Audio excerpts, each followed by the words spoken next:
오늘 거룩한 주일 예배 참 잘 오셨습니다. 하나님 아버지의 크신 은혜와 축복과 평강이 우리 모든 성도님들 한 분 한 분 가정과 모든 삶 속에 충만하게 함께 하시길 예수님의 이름으로 축복합니다. 우리 서로 사랑합니다. 축복합니다. 인사 나누겠습니다. 사랑합니다. 축복합니다.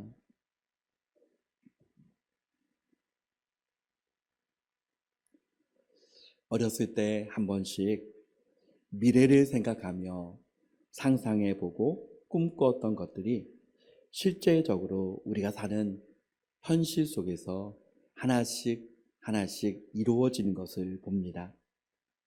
하늘을 나는 택시, 또 자율주행차, 요리를 해주는 로봇, 옷으로 입는 로봇 등 아직 실용화되지는 않았지만 그 모든 것들이 가능한 일이 되었습니다. 여러분, 우리 교회도 작은 로봇 청소기가 있어서 한 번씩 작동을 시키면 물론 사람의 손길이 필요하지만 바닥을 조금씩 잘 청소를 합니다. 여러 가지 과학과 의학과 문명이 빠른 속도로 발전을 향하고 있습니다. 다니엘은 오래전에 하나님의 말씀을 받으면서 다니엘 12장 4절 말씀에 보면 많은 사람이 빨리 왕래하며 지식이 더하리라. 미래의 사람들이 빨리 왕래하고 지식이 더할 것이다 라고 하는 주님의 말씀을 받았습니다. 사람들의 지혜와 지식을 보면 여러분 참 대단하다라고 하는 생각을 순간순간 하게 됩니다. 그러나 이와 같은 발전에도 불구하고 발달된 문명이 사람들에게 참 행복을 가져다 주는 것이 아님을 우리는 너무나도 잘 압니다. 그 어느 때보다 인류를 위협하는 전쟁, 핵의 위협, 바이러스의 문제, 환경의 문제 등 수많은 문제들이 산적해 있다는 사실을 너무나도 잘 알기 때문입니다. 무엇보다도 인간이 죄로 인하여 타락된 본성을 지녔기에 문명이 발달하는 것만으로 사람들이 생각하는 유토피아가 이루어지는 것은 아닙니다. 사랑하는 성도 여러분, 죄와 허물로 죽었던 사람들에게 가장 꼭 필요한 것이 무엇입니까? 예수 그리스도를 믿는 구원의 은총인 줄 믿습니다. 하나님은 요한복음 3장 16절 말씀에 다 같이 읽어보겠습니다. 하나님이 세상을 이처럼 사랑하사 독생자를 주셨으니 이는 그를 믿는 자마다 멸망하지 않고 영생을 얻게 하려 하심이라. 아멘. 하나님께서 우리를 너무나도 사랑하셔서 예수 그리스도를 믿는 믿음을 통해서 구원의 길을 활짝 열어주셨습니다. 에베소서 2장 1절 말씀에 그는 죄와 허물로 죽었던 너희를 살리셨도다. 죄와 허물로 죽었던 우리를 예수 그리스도께서 살리셨다라고 말씀합니다. 사람들을 보면 여러분 어떻습니까? 다 똑같아 보이지 않습니까? 그러나 여러분, 예수 그리스도를 통하여서 하나님의 자녀들에게 하나님께서 주시는 참 생명을 소유한 사람들이다라고 저와 여러분에게 말씀하여 주십니다. 다 똑같아 보이지만 저와 여러분에게 믿음을 통해서 예수 그리스도의 영이 함께 하시는 줄 믿습니다. 하나님의 말씀은 또한 사람들에게 꼭 필요한 것이 무엇이라고 말합니까? 잠언의 말씀을 통해서 사람들에게 지혜가 있어야 함을 말씀합니다. 다윗에 이어서 솔로몬이 왕이 되었습니다. 솔로몬을 보면 아버지 다윗처럼 누군가에게 쫓겨 다녀보거나 전쟁을 하거나 다윗처럼 특별한 어려움을 경험했던 사람이 아니었습니다. 아버지 다윗에게 하나님께서 약속하신 것처럼 솔로몬이라고 하는 이름과 같이 평강의 시대를 살았던 사람이 솔로몬이었습니다. 솔로몬이 왕이 된 이후에 하나님 앞에 예배를 드리며 1000번째 예배를 드린 이후에 하나님께서 솔로몬에게 가장 원하는 것을 너에게 주겠다라고 말씀하셨습니다. 솔로몬은 무엇을 구했습니까? 사실 솔로몬에게는 부귀와 명예와 권력과 모든 것을 다 가진 사람이었습니다. 솔로몬이 하나님께 구한 것은 열왕기상 3장 9절 말씀에 보니 누가 주의 이 많은 백성을 재판할 수 있사오리이까 듣는 마음을 종에게 주사 주의 백성을 재판하여 선악을 분별하게 하옵소서.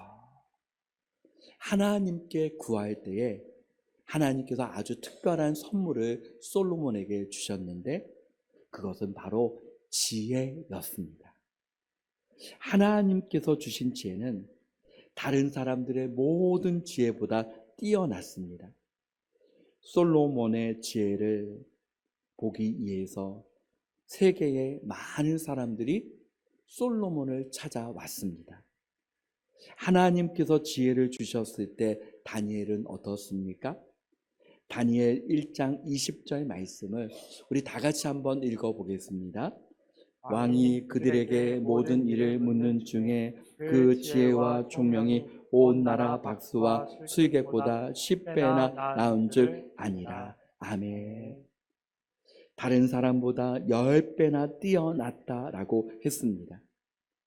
저는 저와 우리 모든 성도님들 또 특별히 우리 자녀들, 우리 다음 세대에게 하나님께서 다니엘에게 주셨던 이 10배의 지혜를 주시기를 간절히 소원하며 기도합니다.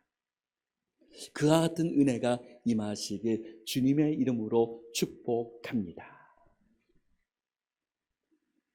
잠언의 말씀이 기록된 이유가 무엇입니까? 잠언 1장 2절부터 5절까지의 말씀을 우리 천천히 한번 말씀을 읽어보겠습니다. 이는 지혜와 훈계를 알게 하며 명철의 말씀을 깨닫게 하며 지혜롭게 공의롭게 정의롭게 정직하게 행할 일에 대하여 훈계를 받게 하며 어리석은 자를 슬기롭게 하며 젊은 자에게 지식과 근신함을 주기 위한 것이니 지혜 있는 자는 듣고 학식이 더할 것이요 명철한 자는 지략을 얻을 것이라. 아멘. 이와 같은 은혜가 함께 하시길 간절히 소원합니다.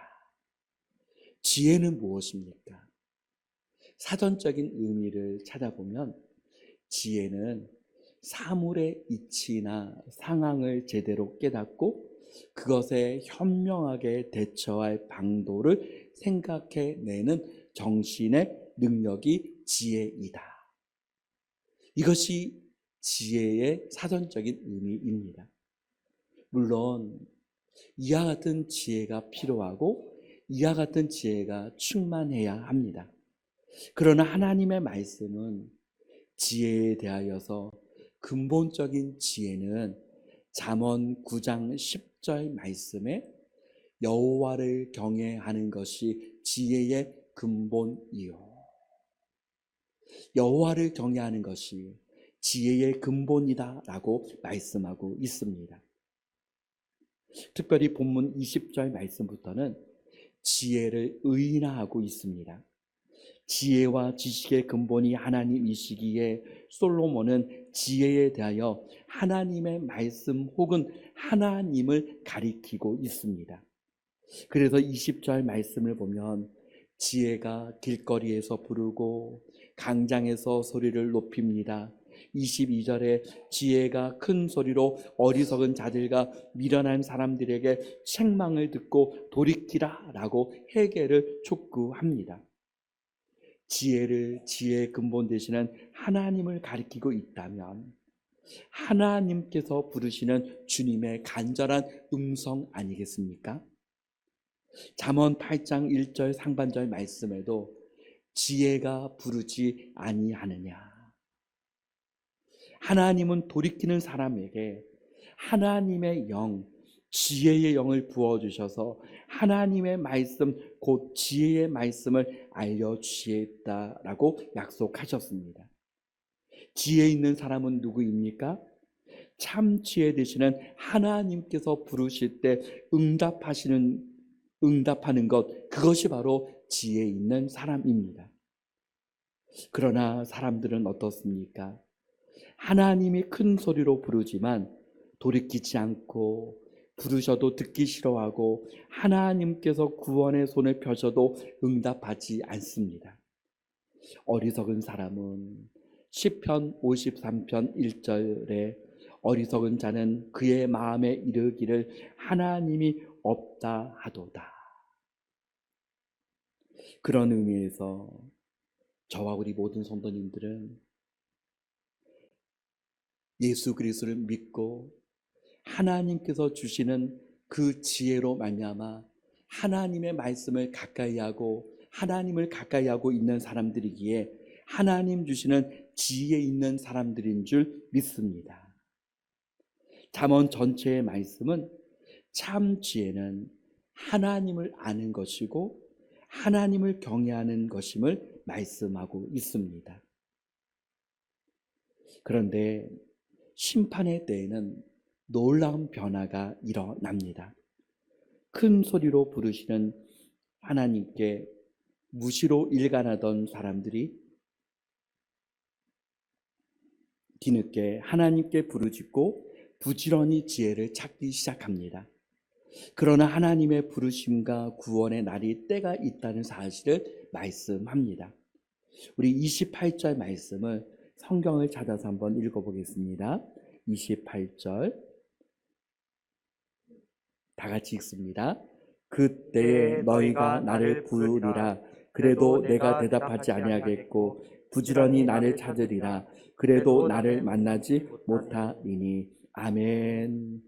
고린도후서 6장 2절 말씀에 보면 보라 지금은 은혜 받을 만한 때요 보라 지금은 구원의 날이로다. 모든 사람에게 다 때가 있다는 사실입니다.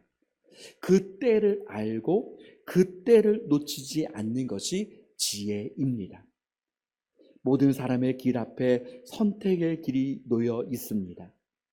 잠언의 말씀은 사람들이 지혜롭지 못하여서 하나님이 원하시는 그 길을 따라가지 못한다라고 말씀합니다. 세상이 말하는 지혜는 어떻습니까? 지혜는 지혜이지만 성경적인 관점에서 보면 참 지혜가 아닙니다. 성경은 사람들이 영적인 눈이 가려져 있기에 참 지혜 되시는 하나님을 바라보지 못하고 어리석은 길을 택한다라고 말합니다. 사람들이 따르는 세상의 지혜는 어떻습니까? 처음에는 좋아 보입니다. 겉으로 보기에는 화려해 보입니다. 그러나 그 길이 참 지혜의 길이 아님을 깨닫게 됩니다. 하나님의 지혜는 그러나 어떻습니까? 겉으로 보기에는 어려워 보이고 눈으로 보기에는 좋아 보이지 않을 때도 있습니다. 하나님의 지혜는 예수 그리스도의 십자가를 통해서 나타나셨다라고 말씀합니다. 고린도전서 1장 18절 말씀 우리 다 같이 한번 읽어보겠습니다. 십자가의 도가 멸망하는 자들에게는 미련한 것이요 구원을 받는 우리에게는 하나님의 능력이라. 아멘. 하나님의 말씀은 그 길이 좁아 보여도 생명의 길이요 진리의 길이요 구원의 길임을 말씀합니다. 마태복음 7장 13절 14절 말씀은 어떻습니까? 우리 다 같이 읽어보겠습니다. 좁은 문으로 들어가라. 멸망으로 인도하는 그 길이 넓어 그리로 들어가는 자가 많고 생명으로 인도하는 문은 좁고 길이 협착하여 찾는 자가 적음이라. 아멘. 지혜의 근본 되시는 하나님을 경외하는 가운데 가장 지혜로운 길, 믿음의 길을 걸어 나가는 하나님의 자녀들, 예수 그리스도의 십자가를 자랑하는 주님의 자녀들 다 되시길 예수님의 이름으로 축원합니다. 첫째는, 그렇다면 지혜에 대하여서 우리가 할 수 있는 일은 무엇입니까? 첫째는 지혜를 구하라 말씀합니다. 솔로몬에게 하나님은 너는 내게 구하라 라고 말씀하셨습니다. 지혜는 구하는 것입니다. 하나님의 말씀은 하나님의 자녀들에게 잠언의 말씀뿐만 아니라 야고보서 말씀에도 지혜를 구하라 라고 말씀합니다. 야고보서 1장 5절은 너희 중에 누구든지 지혜가 부족하거든 모든 사람에게 후히 주시고 꾸짖지 아니하시는 하나님께 구하라. 그리하면 주시리라. 아멘. 둘째는 우리를 간절하게 부르시는 하나님을 찾고 찾아야 합니다. 잠언의 말씀에 지혜가 하나님을 가리키고 있지 않습니까? 잠언 8장 17절 말씀을 다 같이 읽어봅니다. 나를 사랑하는 자들이 나의 사랑을 입으며 나를 간절히 찾는 자가 나를 만날 것이니라. 아멘. 지혜를 찾고 찾을 때, 하나님을 찾고 찾을 때 하나님을 경외하고 하나님을 알게 되고 지혜의 근본 되시는 하나님께서 만나 주시겠다라고 약속하셨습니다. 셋째는 하나님께서 주시는 지혜를 받고 마음에 두고 간직하고 귀를 기울여야 합니다. 잠언 2장 1절 2절 말씀에 내 아들아 내가 만일 나의 말을 받으며 나의 계명을 내게 간직하며 내 귀를 지혜에 기울이며 내 마음을 명철에 두며. 잠언의 말씀을 보면 하나님을 아버지로 우리에게 말씀합니다. 그래서 잠언의 말씀은 계속적으로 내 아들아 내 아들아 라고 말씀합니다. 아버지의 마음이요 부모의 마음으로 우리에게 말씀하시는 것은 하나님께서 우리를 얼마나 사랑하시는지를 말씀하고 있는 것입니다. 잠언의 말씀에서 지혜를 받는다라고 하는 것은 어떤 의미입니까? 하나님의 말씀을 받는다는 것입니다. 왜냐하면 하나님의 말씀은 지혜의 말씀이요. 그 말씀을 마음에 두는 것이 지혜를 마음에 두는 것이기 때문입니다. 하나님의 말씀을 마음에 두고 그 말씀을 가까이 하는 것에 대해서 잠언 3장 3절 말씀에는 인자와 진리가 내게서 떠나지 말게 하고 그것을 내 목에 매며 내 마음판에 새기라. 인자와 진리는 하나님의 말씀 아니겠습니까? 잠언 기자는 계속적으로 하나님의 말씀이 너에게 떠나지 말게 하라라고 말씀합니다. 왜냐하면 사람은 쉽게 잊어버리기 때문입니다. 하나님의 사랑을 잊어버리고 하나님의 말씀을 쉽게 잊어버릴 수 있기에 늘 그 말씀을 가까이 하라라고 말씀합니다. 인자와 진리는 또한 하나님의 속성 아니겠습니까? 그러므로 인자와 진리를 떠나지 말게 하라라고 하는 것은 하나님과 동행하는 삶을 살아가라라고 하는 말씀입니다. 그리하면 하나님을 전적으로 신뢰하고 하나님을 의지하고 신뢰하는 가운데 그리하면 잠언 3장 6절 하반절을 우리 다 같이 읽어보겠습니다. 그리하면 내 길을 지도하시리라. 우리 다시 한번 읽어보겠습니다. 그리하면 내 길을 지도하시리라. 여러분 어떻게 지도하십니까? 지도하신다라고 하는 것은 인도하시는 것입니다. 지도하신다라고 하는 것은 내가 너와 함께 하시겠다라고 하는 약속입니다. 하나님의 말씀과 성령의 인도하심을 따라서 하나님은 저와 우리 모두를 인도하여 주십니다. 하나님 아버지께서 그의 사랑하는 자녀들 저와 여러분에게 지혜를 떠나지 말게 하라라고 말씀합니다. 하나님을 가까이 하라입니다. 시편 73편 28절 말씀에 하나님께 가까이함이 내게 복이라. 사랑하는 성도 여러분, 오늘 주 예배를 통해서 지혜가 부르지 않느냐라고 하는 이 말씀을 통해서 세상 한가운데서 우리를 부르시고 우리에게 말씀하시는 그 음성을 듣는 저와 우리 모든 성도님들 되시기를 바랍니다. 지혜를 구하고 하나님을 찾고 찾으며 하나님을 가까이 하며 하나님의 말씀을 우리의 마음에 두며 하나님의 지혜를 따라 나아가는 가운데 하나님께서 주시는 참 지혜를 허락하여 주시고 주님의 지혜를 따라가는 저와 우리 모든 성도님들 다 되시길 예수 그리스도의 이름으로 축복합니다. 아멘.